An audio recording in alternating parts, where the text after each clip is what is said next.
मित्रांनो, तुमचं आपल्या चॅनलमध्ये स्वागत आहे।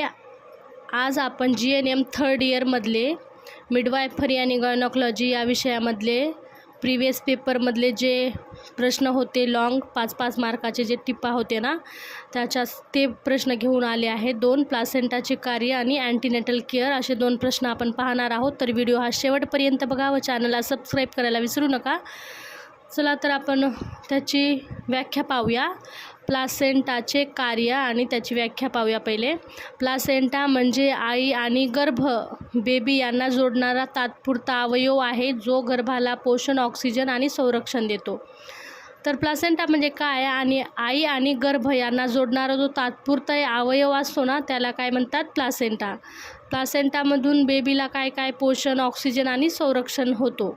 तर आपण प्लासेंटाचे मुख्य कार्य पाहणार आहोत। प्लासेंटाचे मुख्य कार्य काय काय आहे ते पाहूया। नंबर 1चं कार्य आहे शोषण कार्य, नंबर 2 आहे पोषण कार्य, नंबर 3 आहे उत्सर्जन कार्य, नंबर 4 आहे संरक्षण कार्य, 5 आहे हार्मोन तयार करणे, 6 आहे साठवण कार्य आणि मेटाबॉलिक कार्य। असे प्लासेंटाचे कार्य आहे, त्याचं आपण विश्लेषण पण पाहणार आहोत। तर शोषण कार्य, पोषण कार्य, उत्सर्जन कार्य, संरक्षण कार्य, हार्मोन तयार करणे, साठवण कार्य आणि मेटाबॉलिक कार्य असे त्याचे 7 कार्य आहेत। तर आपण एक एक चांगल्या प्रकारे पाहूया। शोषणमध्ये काय काय येतो बघा। गर्भाला ऑक्सिजन O2 आईकडून मिळतो। गर्भातील कार्बन डायऑक्साईड CO2 आईकडे जातो, म्हणजेच प्लासेंटा गर्भासाठी लंग्ससारखा काम करतो। तर श्वासांमध्ये बघा काय येतो, गर्भाला ऑक्सिजन म्हणजेच O2 आईकडून मिळतो आणि गर्भातील जो कार्बन डायऑक्साईड म्हणजे CO2 आईकडे परत जातो, म्हणजेच प्लासेंटा गर्भासाठी लंग्ससारखं काम करतो। तर बेबीचे लंग्स हे कार्यरत नसतात ना जेव्हा तो युटेरसमध्ये असतो, त्यामुळे तो आईच्या गर्भातून कार्बन डायऑक्साईड ऑक्सिजनच घेतो। गर्भाला ऑक्सिजन O2 आईकडूनच मिळतो आणि गर्भातील कार्बन डायऑक्साईड हा आईकडे जातो, म्हणजेच प्लासेंटा गर्भासाठी म्हणजे गर्भासारखे लंग्ससारखे काम करतात। तर त्यामध्ये दुसरा कार्य आहे पोषणाचे कार्य। ग्लुकोज, प्रोटीन, फॅट्स, विटॅमिन गर्भाला मिळतात। गर्भाची वाढ, ग्रोथ होते, म्हणजेच फूड सप्लाय देतो। म्हणजे पोषणाचे कार्य म्हणजे पोषण, गर्भाला प्लासेंटा कशा प्रकारे पोषण करतो, त्याच्यातून प्लासेंटा काय काय देतो बाळाला बघा। ग्लुकोज, प्रोटीन, फॅट्स, विटॅमिन्स गर्भाला मिळतात, त्यामुळे गर्भाची वाढ चांगल्या प्रकारे होते, म्हणजे त्याला फूड सप्लाय पण होतो बाळाला। एक प्रकारे जो प्लासेंटाची नाळ म्हणतो आपण त्याद्वारे त्याला चांगल्या प्रकारे फूड सप्लाय होतो। तिसरं पाहूया आपण उत्सर्जन कार्य। त्याच्यामध्ये काय आहे बघा। उत्सर्जन कार्यामध्ये गर्भाकडील वेस्ट पदार्थ म्हणजे युरिया, क्रिटिनिन आईकडे जातो, आईच्या किडनीद्वारे बाहेर टाकले जातात।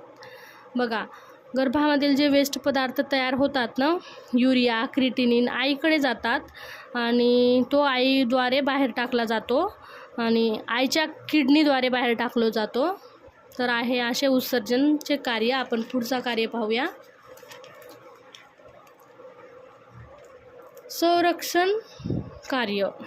त्याच्यामध्ये काय आहे, काही जंतू आणि हानिकारक पदार्थ गर्भांपर्यंत पोहोचू देत नाही। आईचे अँटीबॉडीज गर्भाला देतो, त्यामुळे बाळाला इम्युनिटी मिळते। तर काय आहे संरक्षण कार्यामध्ये, काही जंतू आणि हानिकारक पदार्थ गर्भापर्यंत पोहोचू देत नाही। प्लासेंटा काय करतो, काही जंतू जर आणि हानिकारक पदार्थ जर असेल तर तो गर्भापर्यंत पोहोचू देत नाही। आईचे जे अँटीबॉडीज आईच्या अँटीबॉडीज ही गर्भाला देते आणि अजून त्यामुळे बाळाला इम्युनिटी मिळते, पण मिळते। 5वा आहे हार्मोन्स तयार करणे।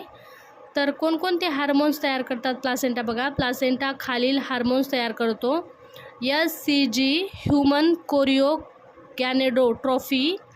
प्रोजेस्टेरॉन, इस्ट्रोजन, HPL म्हणजे ह्यूमन प्लासेंटा लॅक्टोजन अशा प्रकारे हार्मोन्स प्लासेंटा तयार करतो। तर कोणकोणते HCG, प्रोजेस्टेरॉन, इस्ट्रोजन आणि HPL असे हार्मोन 4 हार्मोन प्लासेंटा तयार करतो.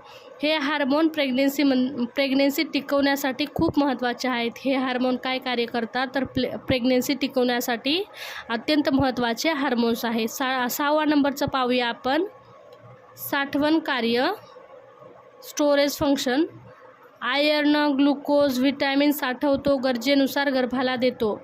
तर प्लासेंटा काय साठवून ठेवतो? आयर्न, ग्लुकोज, व्हिटॅमिन साठवतो आणि जेव्हा जेव्हा बाळाला गरज पडेल तेव्हा त्याला तो पुरवतो. तर 7वा नंबरचं पाहूया. मेटाबॉलिक कार्य. मेटाबॉलिक कार्यामध्ये काय काय येतात? काही न्यूट्रन्स तयार करतो, म्हणजे ग्लुकोजन, कोलेस्ट्रॉल गर्भाच्या विकासासाठी मदत करतो.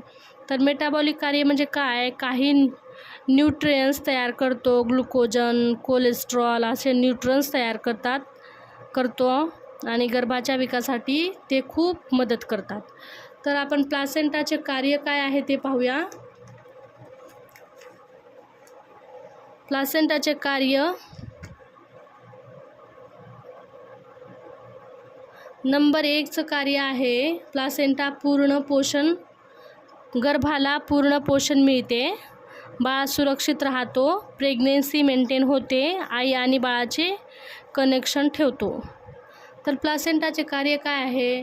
गर्भाला पूर्ण पोषण देतो, बाळ सुरक्षित राहते आणि प्रेग्नेन्सी मेंटेन होते, आई आणि बाळामध्ये कनेक्शन चांगले राहते. तर काय आहे जास्त लक्षात ठेवण्यासारखं प्लासेंटामध्ये? नंबर 1 त्याचं कार्य आहे शोषण कार्य, पोषण कार्य, उत्सर्जन कार्य, संरक्षण कार्य, हार्मोन तयार करणे, साठवण कार्य आणि मेटाबॉलिक कार्य. इतके कार्य लक्षात ठेवा. इझिली यामध्ये तुम्ही पॉईंट तुमच्या मनाने तयार करून त्याच्यामध्ये तुम्ही टाकू शकतात आणि जास्त लॉंग पण प्रश्न याच्यामुळे तुम्ही बनवू शकतात. एवढंच आहे प्लासेंटामध्ये. आपण आता पुढचा प्रश्न पाहूया. अँटीनॅटल केअर. अँटीनेटल केअरमध्ये काय काय आहे पहा. Antenatal care. दुसरा प्रश्न आहे आपला हा. गर्भवती स्त्रीला आरोग्य चांगले ठेवण्यासाठी आणि बाळाचा योग्य विकास होण्यासाठी दिलेला सल्ला म्हणजे अँटीनेटल केअर सल्ला होय. गर्भवती स्त्रीचे आरोग्य चांगले ठेवण्यासाठी आणि बाळाचे योग्य विकास होण्यासाठी दिलेला जो सल्ला असतो ना त्याला काय म्हणतात? आरोग्य सल्ला. त्याचे मुख्य मुद्दे पाहूया आपण. याच्यामध्ये कोणकोणते मुख्य मुद्दे येतात ते पाहूया. नंबर 1 आहे आहार, विश्रांती, स्वच्छता. आहार, विश्रांती, स्वच्छता, औषधं, नियमित तपासणी, धोक्याचे चिन्ह, व्यायाम, वाईट सवयी, तंबाखू, प्रवास, बद्धकोष्ठता असे त्याचे कार्य, त्याचे मुद्दे आहेत. तर आपण पाहूया एक एक मुद्दे कसे आहेत ते. नंबर 1 आहे आहार. आहार कसा असला पाहिजे? संतुलित आहार द्यावा. Protein, iron.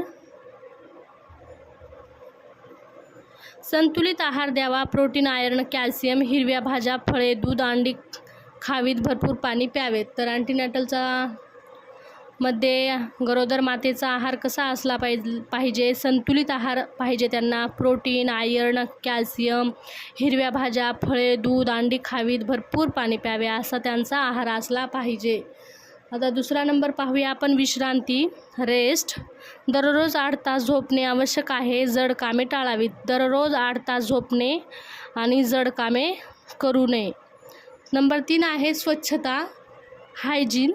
रोज आंघोळ करावी, स्वच्छ कपडे घालावे, त्याच्यामुळे मन प्रसन्न राहते. स्वच्छता ठेवल्यावर प्रेग्नेंट लेडीला चांगल्या प्रकारे रोज विचार पण चांगले येतात. त्याच्यामुळे स्वच्छता ठेवणे फार गरजेचे आहे. रोज आंघोळी करणे, स्वच्छ कपडे घालणे. 4था नंबरचं पाहूया पॉईंट आपण. औषध व लसीकरण. आयर्न, फॉलिक ॲसिड गोळ्या घ्याव्यात. टीटी फॉलिक ॲसिड गोळ्यानंतर टीटीचे इंजेक्शन घ्यावेत. कॅल्शियमच्या गोळी घ्याव्यात.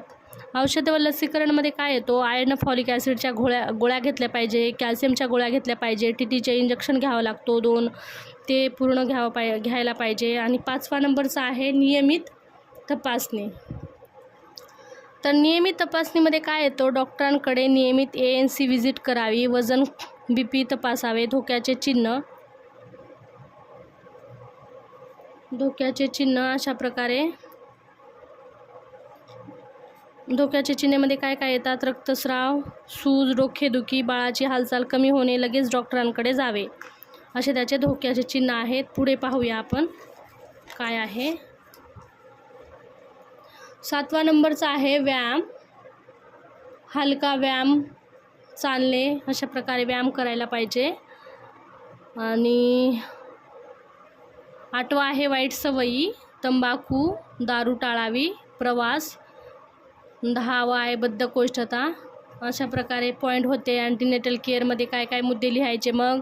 आहार, विश्रांती, स्वच्छता, औषध व लसीकरण, नियमित तपासणी, धोक्याचे चिन्ह, हलका व्यायाम करणे, वाईट सवयी टाळणे आणि प्रवास कमी करणे, बद्धकोष्ठता, वाचन करणे याच्यामध्ये. अशा प्रकारे आजचा व्हिडिओ होता मित्रांनो. व्हिडिओ जर आवडला असेल तर व्हिडिओला लाईक करा, शेअर करा. अजून तुम्हाला जर कोणत्या प्रश्नाचा आन्सर हवे असेल तर कमेंटमध्ये सांगा. जास्तीत जास्त मित्रांपर्यंत शेअर करा. चला भेटूया नेक्स्ट व्हिडिओमध्ये. बाय.